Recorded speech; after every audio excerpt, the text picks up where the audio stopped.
In 2030, a bankrupt California unveils a twisted solution to its financial crisis: the Grand Lottery. The rules are simple but deadly.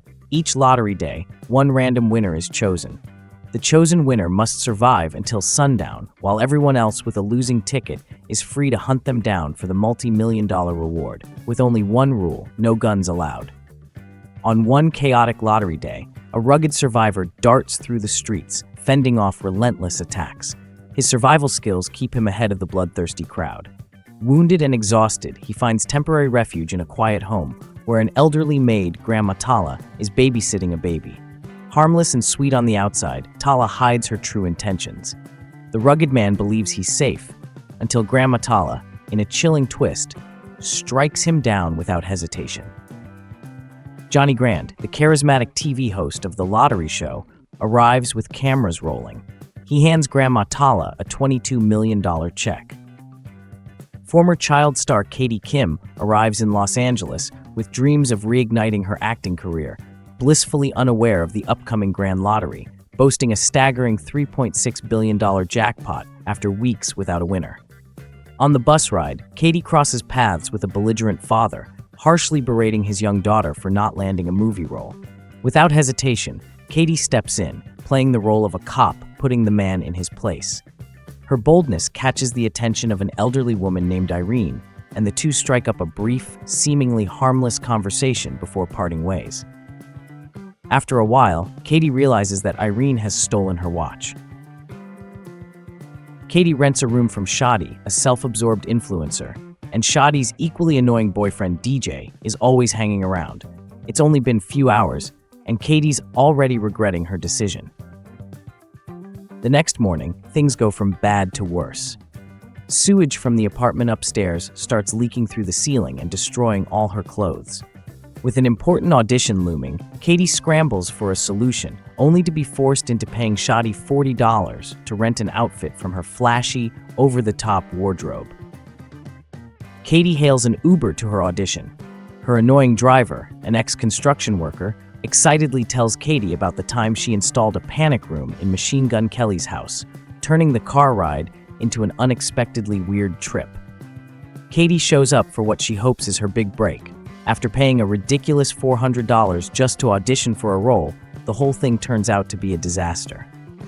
But things take a bizarre turn when, in a distracted moment, she accidentally registers for the Grand Lottery. Moments later, she wins the $3.6 billion jackpot, instantly becoming a walking target for everyone around her. The chaos begins immediately. People from the audition turn on her to claim the reward, followed by a group of karate students who launch brutal attacks as soon as they realize she's the new lottery winner. Katie barely escapes, stumbling into a yoga class in the same building, hoping for a moment of peace. But the tranquil yogis quickly abandon their calm, lunging at her for the prize. Realizing she's now the target of every desperate soul in the city, Katie's fortune feels more like a curse. Just as she's cornered, Noel Cassidy, a seasoned freelance lottery protection agent, arrives to save her. He offers his services for 10% of her winnings, and with little choice, Katie agrees.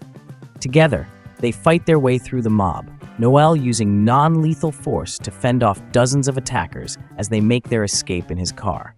Noel explains that a drone is tracking her every move, broadcasting her location to the city every 14 minutes.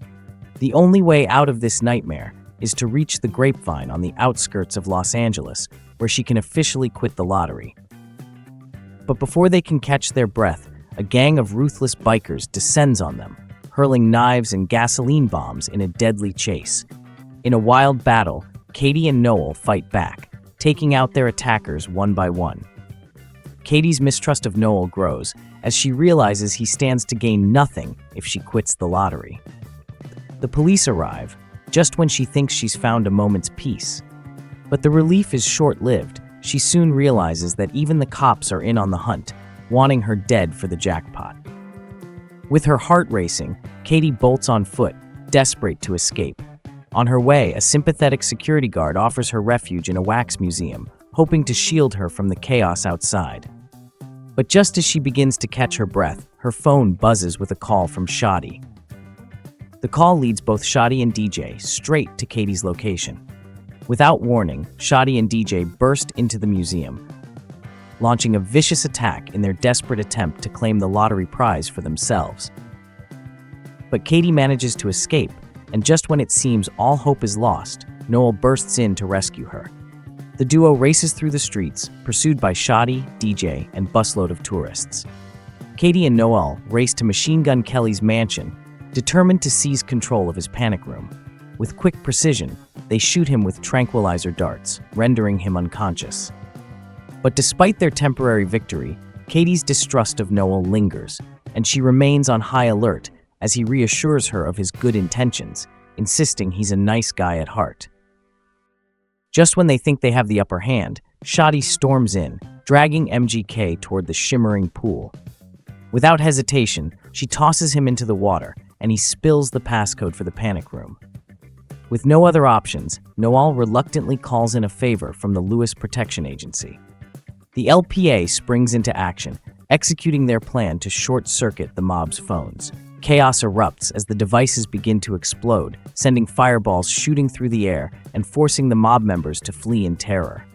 Shadi suffers a burn on her face, and DJ's hand is injured in the incident.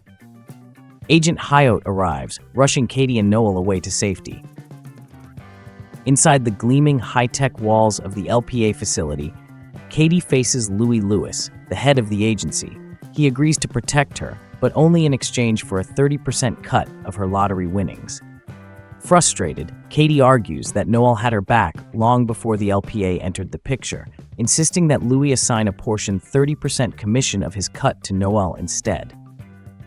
After that, they are taken to take care of their wounds. Noel reveals the dark history he shares with Lewis. They are the last two survivors of a mercenary team. But when innocent lives were at stake during a mission, Noel made the gut-wrenching choice to walk away. Lewis, on the other hand, led the operation and emerged as the sole survivor, burdened with the loss of their fallen comrades. Noel gave his protection earnings into supporting their families, carrying the weight of his past decisions. Katie, too, shares her own harrowing story.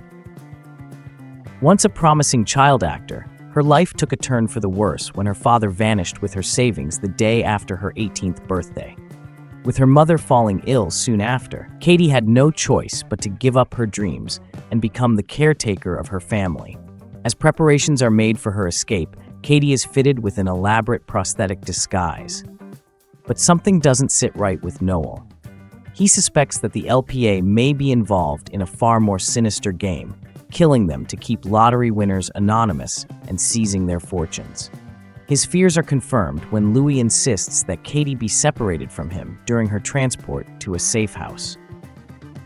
In a desperate act of rebellion, Noel opens the facility's doors to a mob of eager fans, creating chaos that allows Katie to slip away unnoticed. Heart racing, she grabs a car and speeds off on the road. Meanwhile, Noel is captured by Lewis and his men. Just as Katie approaches the grapevine, Lewis calls, as he threatens to kill Noel if she doesn't surrender and turn back. He instructs her to meet him at a desolate location, far from the prying eyes of her fans. Louis brings Noel to an abandoned theater. After that, Louis casually admits to eliminating their fellow mercenaries, all to keep a hidden stash of gold for himself. And from this money, he builds this business. Katie arrives just in time to confront Louis, forcing him to spare Noel by threatening to take her own life, and with it, the massive lottery jackpot. With her phone live streaming every second, Louis reluctantly gives up the key, and she kicks him off the stage. But the live stream backfires, attracting a mob of crazed fans who flood the theater, all eager to kill Katie for a shot at the jackpot. As chaos unfolds, she and Noel battle the bloodthirsty crowd. With only minutes left until the lottery deadline, Katie scrambles up a towering scaffolding to escape. But Louis follows her up, trapping her at a dizzying height. In a final desperate move, Katie kills Louis using his own grenades, but the explosion sends her flying from the scaffolding. Just as it seems too late, a crowd of loyal, real fans catches her, right as the lottery timer runs out. Katie and Noel celebrates their survival as Johnny hands Katie a check for $3.6 billion.